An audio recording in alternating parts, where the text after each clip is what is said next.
Alright, Dricus Du Plessis upsetted the odds and beat Robert Whittaker, setting up perfectly an Israel Adesanya fight. This is the most perfect result because not only did Dricus Du Plessis knock out Robert Whittaker, but he clearly beat him. He won the first round and obviously knocked him out in the second round. There were plenty of moments where Dricus Du Plessis was beating Robert Whittaker on the feet and on the ground. He proved to be a better fighter on that night, and that sets up an Israel Adesanya fight because the last Israel Adesanya fight with Robert Whittaker was really close. Some people think that Robert Whittaker actually won that fight. It's a really close fight, and I think it comes down to that fourth round, but I gave it to Adesanya. But regardless, it was a close fight, and even if you look at the first Adesanya fight, Dricus Du Plessis was able to finish Robert Whittaker faster, and this is definitely a better version of Robert Whittaker from back then. So I'm very impressed with this performance. I was one of the first people to say, no, Dricus Du Plessis does not deserve any of this hate, and I'm glad that he got the win because a lot of you guys were just shitting on him just to shit on him. But we're going to talk about this more and why Israel Adesanya has beef with Dricus Du Plessis and how I think that this Dricus Du Plessis versus Israel Adesanya fight is going to go. But first, I just want to remind you guys to hit the subscribe button. We're trying to 20k by the end of the year, so if you guys could just comment, like, and share for the algorithm. And yeah, without further ado, let's just get into this video. Alright, Dricus Du Plessis just won last weekend, as I just stated, at UFC 290, and this was a fight where Robert Whittaker was considered to be a lock. Like, I mean, when you look at Robert Whittaker's resume, I mean, he's beaten everybody in the middleweight division that he has faced, at least, except for Israel Adesanya and now Dricus Du Plessis. And this was obviously a different version of Dricus because yes, he did get surgery, and I think that did play a big factor going into this fight because for those of you guys that don't know, Dricus Du Plessis up until this point was not able to breathe through his nose. That's why, Dricus Du Plessis would be pretty gassed and also breathing out of his mouth. Now it looks like the issue's fixed, and we really saw a new version of him, a new strong grappling version. And one thing is, I really do think that Robert Whittaker underestimated Dricus Du Plessis. And as Chael Sonnen says, when a fight is not as easy as you thought, a fight is going to unfold really quickly and go badly for you. Because soon you're thinking, hey, why does Dricus Du Plessis hit harder than he does? Why is his style so unorthodox? Why is he actually strong on the ground and smashing me with elbows? And yeah, I think he just really did good against Robert Whittaker. Robert Whittaker did have some success, especially on the feet, especially with the jab. He was a lot faster than Dricus, and I think that this performance shows holes in his game that will definitely help Adesanya in his fight with him. But man, I think this is a great performance for people to finally respect Dricus Du Plessis. He is now the #1 contender, and rightfully so. And we obviously saw that face-to-face. Israel Adesanya getting personal with Dricus Du Plessis, getting into his space. You see them going back and forth, and a lot of you guys, are asking me, what is my opinion on the beef? I see so many Twitter replies, so many comments, and I'm going to be talking about it here. And this was a video that I wanted to make, especially now that this fight is looking like it's going to happen, and this could be a massive fight with this rivalry. But for those of you guys that don't know what this beef is about, I'm going to explain it here. So UFC 285 fight week in March, Dricus Du Plessis was set to fight Derek Brunson, which he did, knocked him out in the second round. But regardless, up until then, a lot of people were talking about how he would feel being another African champ, to which he responded basically saying that there have been no African champions. To bum you out, there's not as much gold potentially going back the next time they go, or do you see this as an opportunity? Now you do get to be the guy if and when they show up to Africa.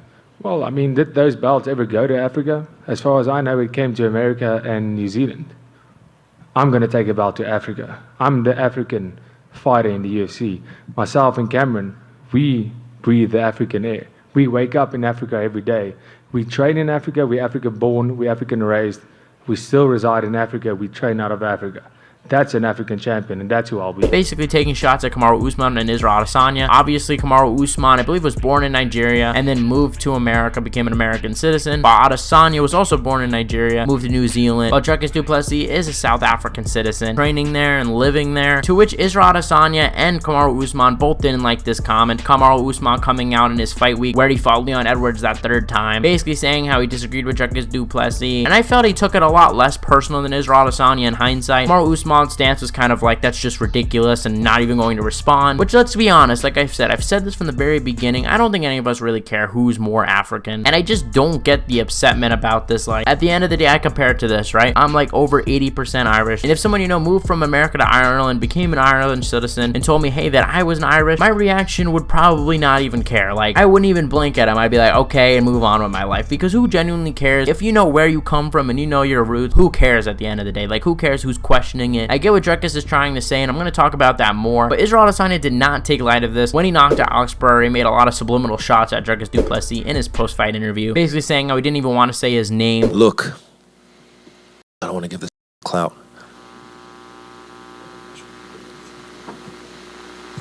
I want to whoop that, I want to whoop his ass so bad. I want to whoop his ass so bad. I want to do it in South Africa or Nigeria, and but he's got to do work. He's got to do something. Show me something so I can whoop that ass and I can show you history I'll remind you, because you got to choose your words wisely when you speak on people that have come before you, people that paved the way for you. You got to pick your words wisely. You want to try and be a big boy. You want to bamba. You want to G with the big boys. You got to choose your words wisely. But I don't want to give him no clout. But if he does work, and I pray to God he keeps winning, I will gladly drag his carcass across South Africa. And obviously everybody was able to figure out he was talking about Dricus Du Plessis. And I thought this was a very good way for Adesanya to start marketing his next fight, because the truth be told, at that time there was no middleweight contender except for a third Alex Pereira fight. But we all know Israel Adesanya trying to avoid that like the Black Plague. So he's looking for another contender, and it looked like we were going to perhaps have a Robert Whittaker rematch. But obviously Dricus Du Plessis this weekend goes past Robert Whittaker to exchange words. Israel Adesanya also talked about him on his YouTube channel, basically explaining his stance, saying, hey, don't judge me. I'm African. He catches decides who's African. And basically also taking shots at Dricus Du Plessis because he isn't, have African DNA. Knowing your history, I've never questioned him as an African, because yeah, you were born in Africa, South Africa. Of course, you're an African. I've never questioned that. As a product of colonization, you're trying to tell me who the fuck I am. You can take the boy out of Africa, but you can never take the Africa out the boy. I never ever did that to him. I never discredited him as an African. I just, okay, there you are, cool. That pissed me off.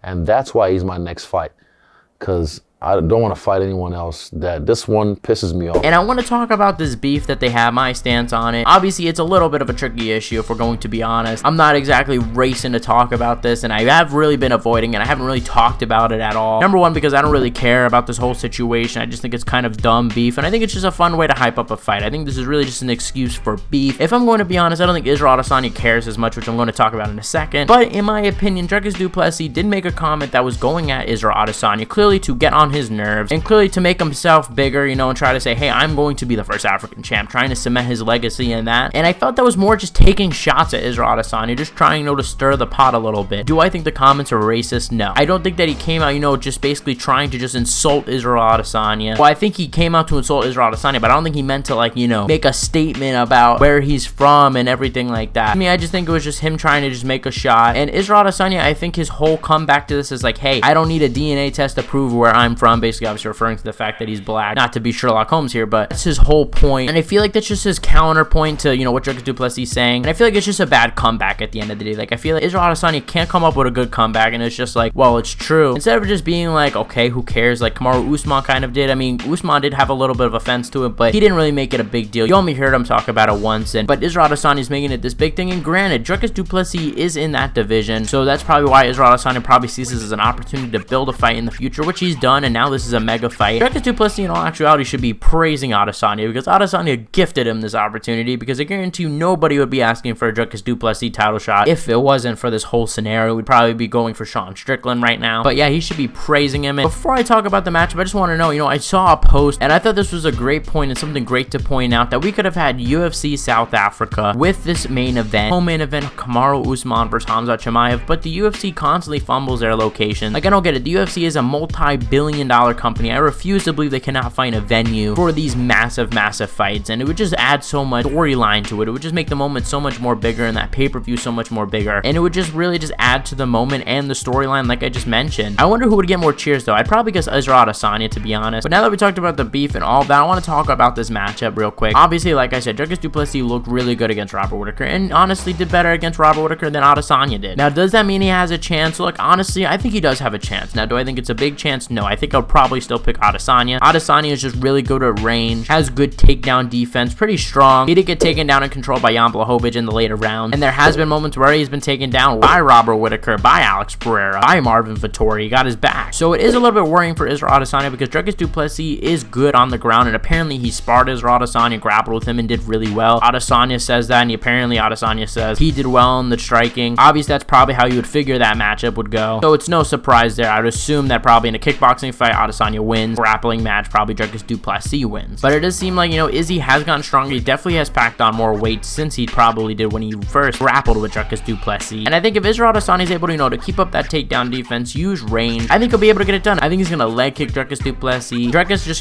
kind of covers up, and we saw Robert Whittaker be able to get shots through his guard. I think Israel Adesanya is going to do that. I think we could see a scenario where, Israel Adesanya has a Paulo Costa type performance where he does really good against Dricus Du Plessis. But that being said, I do see a method of victory for Dricus Du Plessis. You know, I think definitely leg kicks is something that we've seen with Izzy struggle with, especially with the Alex Pereira fight. So I would like to see, you know, someone kick the legs a little bit more, mix in the takedowns. I think it can't be too grappling heavy. You know, Dricus Du Plessis did a good job against Robert Whittaker doing that, mixing in the striking and then mixing in the takedowns. And obviously, you know, Dricus Du Plessis can't rush. He has to be patient like he was in the Robert Whittaker fight. Dricus has power. We saw him knock down Robert Whittaker with the jab, so that's always dangerous as well. I don't know, man. This matchup is looking really, really good now. I'm glad he had this performance against Robert Whittaker. If it was one of those things where he just caught Robert Whittaker, we'd probably be like, oh, Adesanya would probably win. But now it makes the matchup a little bit more interesting. But I'm going to obviously talk about it as we get closer to the fight. It looks like it's happening September 9th in Australia. Dricus Du Plessis took barely any damage, so I assume he'll probably be ready by then. But if anything, we can always get that Sean Strickland fight. But yeah, guys, I think we're going to wrap it up here. Thank you guys for watching. Let me know who you guys think is going to win this fight. Are you guys excited for the fight, the build-up? The build-up is going to be absolutely insane. Something I can't wait to see. Guys, thank you guys for watching. You guys are the best fan base in MMA. Remember to hit the subscribe button because we're trying to hit 20K by the end of the year. And I'll see you guys